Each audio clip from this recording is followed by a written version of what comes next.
कोकण क्षेत्र में शिवसेना उद्धव ठाकरे गुट के सांसद भास्कर जाधव ने आज रत्नागिरी में एक जोरदार पत्रकार परिषद आयोजित की। उन्होंने महाराष्ट्र के राजनीतिक परिस्थितियों पर तीखी टिप्पणियां की और लोकतंत्र के मौजूदा संकट को लेकर चिंता व्यक्त की। एक नोट निवडणूक आयोगाने केंद्र सरकारकडे पाठवली आणि या सरकारने घाई गडबडीत कायदा केला की आता याच्या पुढे निवडणूक झाल्यानंतर झालेलं मतदान, ते मतदानाची पेटी किंवा विरोधी पक्ष सातत्याने संशय व्यक्त करतोय, अशा पार्श्वभूमीवर तुम्ही हा कायदा केलात, जो कायदा नाही तो कायदा करून 45 दिवसामध्ये तुम्ही ते मतदान आणि त्याचा पुरावा नष्ट करायचा हा जो कायदा केलात, आज ही लोकशाही पूर्णपणे धोक्यात आहे, ही लोकशाही अडचणीत आहे।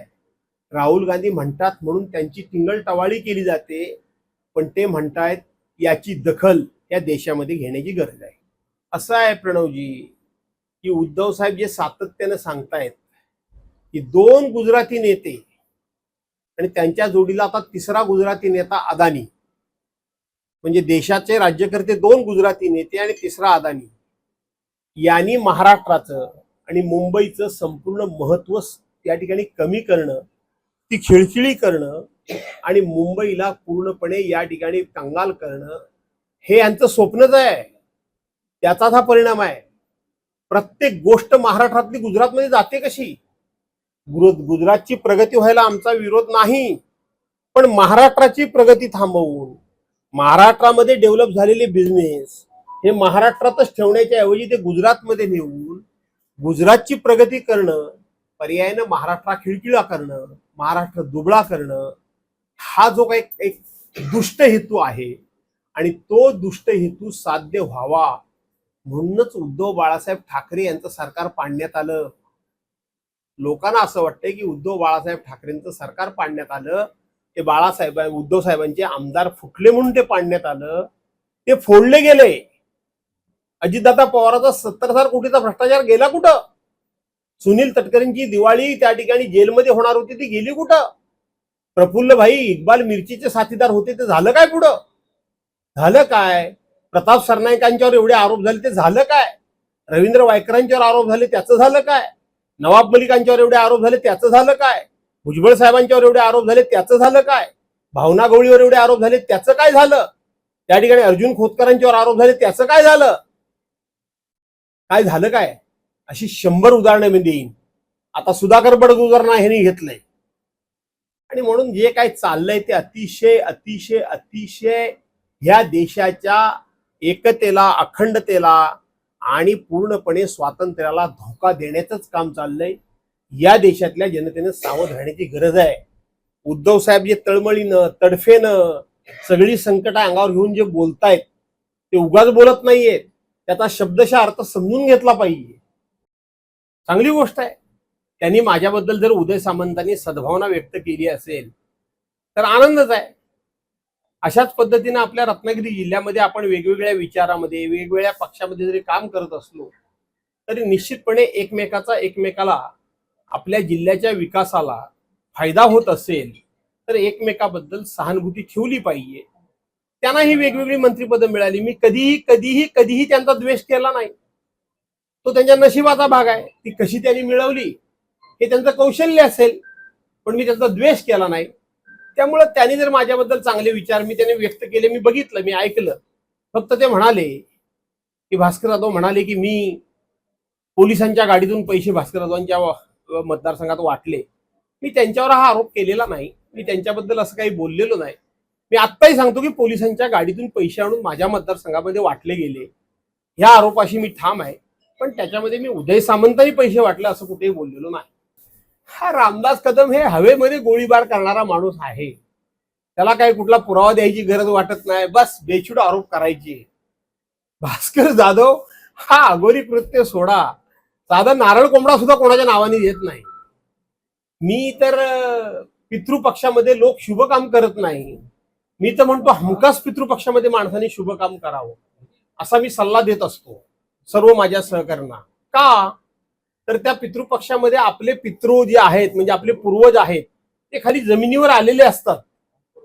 त्यांच्या उपस्थितीमध्ये काही शुभ काम केलं तर त्यांना सुद्धा बरं वाटेल की आपले काहीतरी दिवटे काहीतरी चांगलं काम करतायत.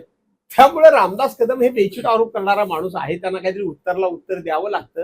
रामदास कदमांच्या फार बोलण्याकडे लक्ष देऊ नका, मीही देत नाही. कसं आहे, सरकार इतकं बेमुरवतखोर आहे. या सरकारचा अधिकाऱ्यांच्यावर कुठल्याही प्रकारचा आता दबाव, प्रशासनावर कुठल्याही प्रकारची वचक राहिलेला नाही. मंत्री नुसते येतात आणि सगळं गुडी गुडी गुडी गुडी छान छान उत्तम उत्तम असं करतात आणि निघून जातात. 5 म्हशी त्या शेतकऱ्याच्या मेल्या. तो हा शेतकरीचा इकडे यावं, ह्याच्या चेहऱ्यावर बघा हा किती गरीब माणूस आहे तो. हा हे प्रमोद कदम यांच्या 5 म्हशी लाईटची वायर तार पडून शॉक लागून मेल्या आणि 6वी म्हैस मरणाच्या दारात आहे, ती तडफडतीये. काय करायचं या गरिबांनी? या नालायक अधिकाऱ्यांना खरं सांगितलं तर उलटे टांगून मारले पाहिजेत. ही आम्ही भाषा जेव्हा वापरतो तेव्हा लोक आम्हाला रफ भाषा बोलतात म्हणून सांगतात. अरे तुम्ही वायरला गार्डिंग केलंच नाही. प्रत्येक ठिकाणी ज्या ठिकाणी तुम्ही तारा जोडता पोलवर तिथं गार्डिंग करावं लागतं. एखादी तार तुटली तर त्या गार्डला ती टच होऊन तिचा प्रवाह खंडित होतो, ती डिस्कनेक्ट होते. ज्या अर्थी ती तार खाली पडली आणि ती जिवंत राहिली, म्हणजे त्यातून वीज वाहिनी वाहत राहिली, त्या अर्थी त्या ठिकाणी गार्डिंग झालेलं नाही. आणि म्हणून अशा अधिकाऱ्यांना खरोखरच उलट टांगून मारलं पाहिजे. पण अधिकारी सुद्धा इतके बेमुरवतखोर झाले, त्यांना मंत्र्यांचा काही वचक राहिलेला नाही. त्याच्याकरता हे असे गरीब शेतकरी जे बिचारे आहेत हे बळी जातात. या माणसांनी काय करायचं? मी जाणार आता MSEB मध्ये. देवेंद्र फडणवीसांसारखा चलाक माणूस या महाराष्ट्रामध्ये शोधून सापडणार नाही. तो चांगल्या अर्थानं की वाईट अर्थानं तो अर्थ तुम्ही लावा. मागच्या वेळेलाच त्यांनी सांगितलं होतं की आम्ही कुठलीही मराठी भाषेची 3री भाषा म्हणून जबरदस्ती करणार नाही, लादणार नाही, हे सांगितलं होतं. त्यानंतर दादा भुसे जे ते शिक्षण मंत्री आहेत त्यांनी सांगितलं की आम्ही तो विषय मागे घेतला. आम्ही आता मराठी भाषा ही 3री भाषा म्हणून कंपल्सरी जी करणार होतो ते आम्ही करणार नाही असं सांगितलं. गेल्या 8-10 दिवसात काय झालं? कोणाकोणाच्या गाठीभेटी झाल्या मला माहित नाही, मी विचारतोय तुम्हाला. आणि अचानकपणे हा मराठी भाषेचा मुद्दा राज्याच्या मुख्यमंत्र्यांनी समोर आणला. महाराष्ट्राला कळतं महाराष्ट्र एवढा आंधळा नाहीये, महाराष्ट्र एवढा दुधकुळा नाही. पण मला माहित नाही की हा बासनात गुंडाळलेला मुद्दा अचानकपणे पुढे का आला. याचा शोध तुम्ही पत्रकारांनी घेतला पाहिजे आणि तो तुम्ही घ्याला. 25% मतदान वाढलेलं आहे. मी मगाशीच सांगितलं ही फार चिंताजनक गोष्ट आहे. कालच वंचित बहुजन विकास आघाडीचे नेते प्रकाशजी आंबेडकर यांनी जे हायकोर्टामध्ये एक रीट दाखल केलेला आहे त्याच्यामध्ये त्यांनी म्हटलंय की शेवटच्या 2 तासामध्ये 70 लाख ते 60 लाख मतदान वाढलंय. कसं वाढलं?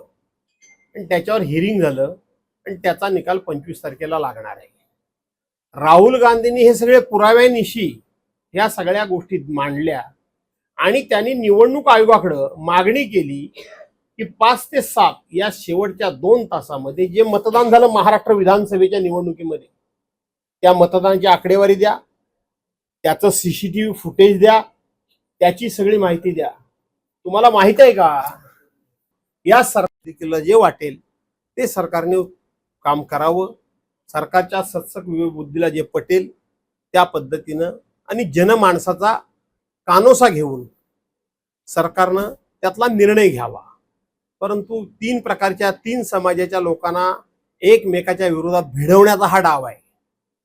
थोरले बाजीराव पेशवे हे कोणाचे, राजमाता जिजाऊ ही तर कोणाच्या आमच्या सर्वांच्या, सावित्रीबाई फुले कोणाच्या आमच्या सर्वांच्यात. पण त्याच्यामध्ये समाजामध्ये वाद लावणं हे जी काही प्रवृत्ती सध्या महाराष्ट्रामध्ये बोकाळले त्याला सरकारनं आळा घालून त्या ठिकाणी सामंजस्याने प्रश्न सोडवावा असं मला वाटतं.